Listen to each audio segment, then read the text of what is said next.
Bismillahirrahmanirrahim. Assalamualaikum warahmatullahi wabarakatuh. Meraih takwa melalui ibadah kurban. Sabda Nabi Shallallahu Alaihi Wasallam, "Idza ra'aitum hilala dzil hizati wa aroda ahadukum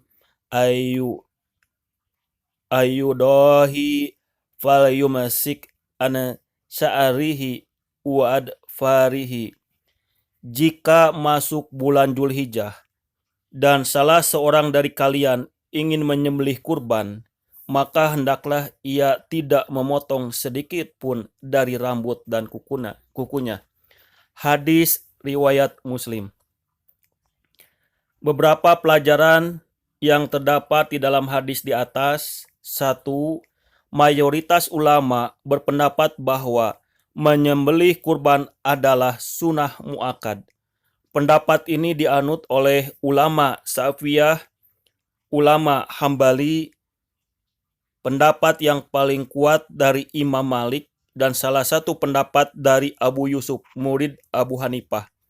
Pendapat ini juga adalah pendapat Abu Bakar, Umar bin Khattab, Bilal, Abu Mas'ud al-Badri, Suaid bin Ghafalah, Sa'id bin al-Musayyab, atau Al-Qamah, Al-Aswad, Ishaq, Abu Saur, dan Ibnu Munzir. Di antara dalil mayoritas ulama adalah sabda Nabi Shallallahu Alaihi Wasallam, "Idza ra'aitum hilala dzil hijati wa aroda ahadukum ayudahi fal yamasik an sa'rihi wa adfarihi." Jika masuk bulan Dzulhijjah dan salah seorang dari kalian ingin menyembelih kurban, maka hendaklah ia tidak memotong sedikit pun dari rambut dan kukunya. Yang dimaksud di sini adalah dilarang memotong rambut dan kuku sohibul kurban itu sendiri. 2. Hadis ini mengatakan, dan salah seorang dari kalian ingin. Hal ini dikaitkan dengan kemauan. Seandainya menyembelih kurban itu wajib, maka cukuplah Nabi Shallallahu Alaihi Wasallam mengatakan, maka hendaklah ia tidak memotong sedikit pun dari rambut dan kukunya, tanpa disertai adanya kemauan. 3. Namun sudah sepantasnya seorang yang telah berkemampuan untuk menunaikan ibadah kurban ini agar ia terbebas dari tanggung jawab dan perselisihan yang ada.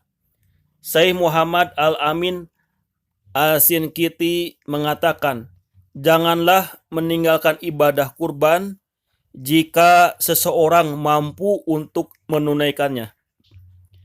Karena Nabi Shallallahu Alaihi Wasallam sendiri memerintahkan, tinggalkanlah perkara yang meragukanmu kepada perkara yang tidak meragukanmu.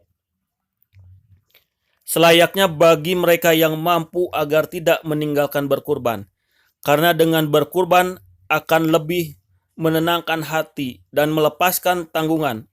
Wallahu a'lam. 4. Hanya Allah yang memberi taufik dan hidayah. Semoga Allah memudahkan kita untuk melakukan ibadah yang mulia ini dan menerima setiap amalan solih kita. Segala puji bagi Allah yang dengan nikmatnya segala amalan menjadi sempurna. Salawat dan salam kepada Nabi kita Muhammad Sallallahu Alaihi Wasallam, keluarga dan para sahabatnya. Tema hadis yang berkaitan dengan Al-Quran. Allah Subhanahu wa Ta'ala berfirman, "Fasoli li rabbika wanhar." Dirikanlah solat dan berkurbanlah. An-Nahr, Quran Surat Al-Kautsar ayat 2.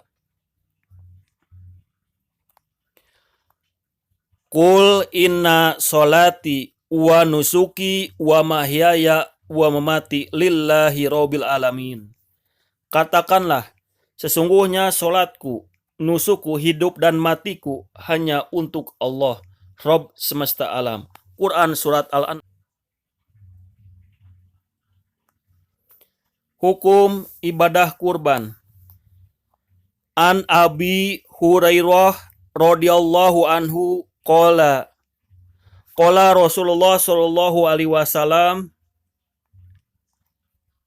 man kana lahu si'atu walam yudahi fala yashadu masolana.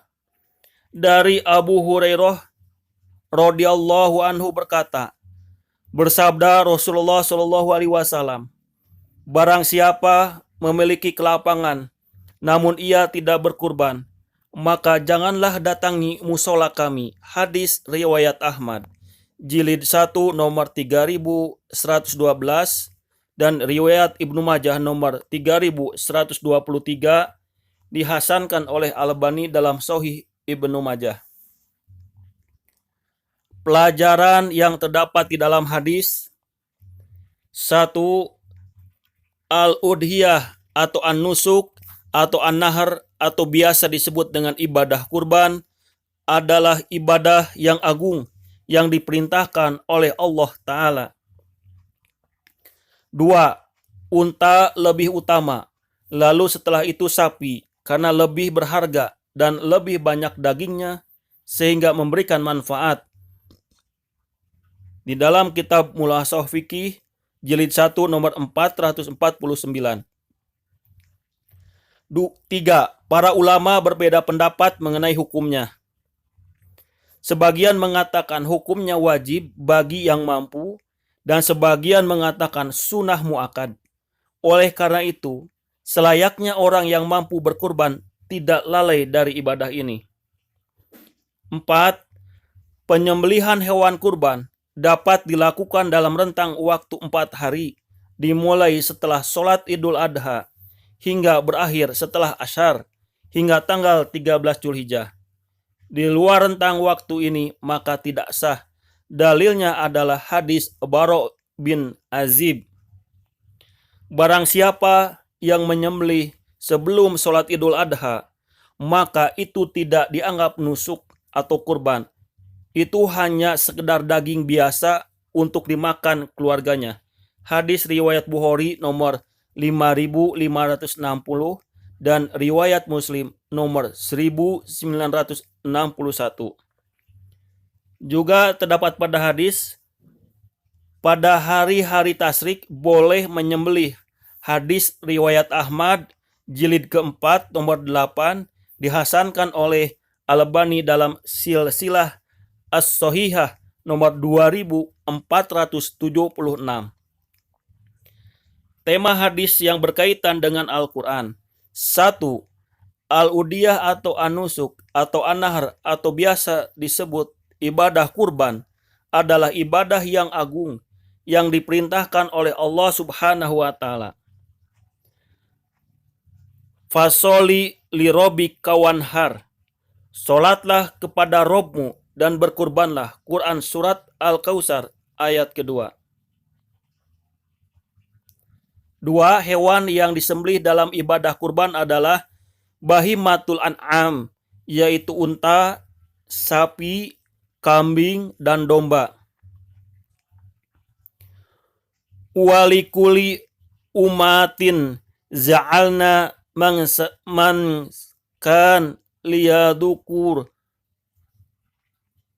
bismillah ala ma razaqhum mim bahiyama an'am fa ilahukum ilahu wahid falahu aslimu wa basiril muhbitin.